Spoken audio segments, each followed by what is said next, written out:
Hello guys, welcome back to my channel. So today we are going to talk about eggplants, commonly known as biringanya. So they are in the Solanaceae family for those in sciences. So Solanaceae ni kama hii nyanya, chilies and black nightshade, managu.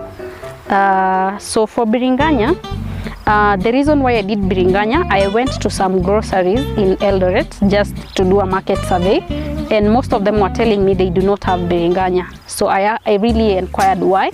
They said in Eldoret most farmers do not grow them. So I went to an agrovet and their seedlings were way cheap. So I bought like 2 packets at around total up to 300. So we did a seed bed, and we managed to get at least 1,000 seedlings, which we planted in this area. So they're basically from up there to around somewhere down here. So their spacing is supposed to be between each row, it should be at least 60 centimeters, and the interrow is around 45 centimeters. So for biringanya, mostly after transplanting, they take up to 60 days or to 90 days, then they start producing. So biringanya is known as a perennial crop. A perennial crop means when you plant it, after the first harvest, you can still reharvest, and it is sold in either kilos, but pia kama ni the normal soko, you just kupima maybe 2-3 hivyo ni package. I think in supermarket they retail at around 120 and all that. Okay, so the biringanya, they are usually consumed as an unripe fruit. So when you're harvesting them, they should not have matured completely. So for you to be able to know that the biringanya has matured, usually you look at the fruit. It's usually dark blue. It should be a little bit of soft, because if they continue maturing, the seeds inside become bitter, so you cannot be able to consume.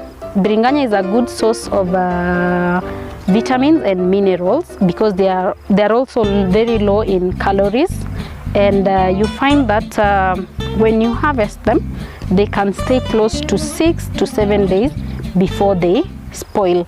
And normally they grow between 0 to 1500 millimeters, and the temperatures between 20 to 30 temperatures. So basically they can still do in lowlands, but not places should not be too cold for them to be able to be harvested.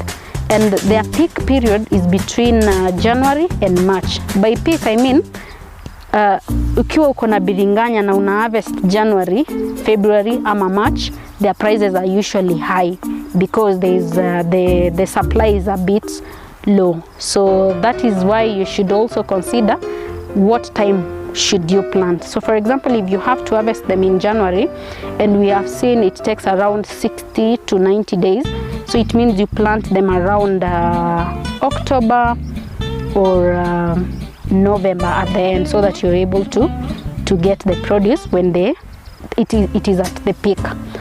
If you have any information, if you are an eggplant farmer, you can contact me so that I can also do a story. You may be able to tell me so that I am able to learn from you. To be honest, this is my first time I'm doing it. The last time I ate biringanya is quite a long time, apart from the time when I bought them at the Eldoret grocery. Yeah, also we need to learn, we can benchmark and all that. If you like this video, maybe you have an agricultural question, you can comment on the section. I'll follow up, and I hope to learn with you. Kindly subscribe, like and share, because the future of Africa and the current is agriculture. Thank you.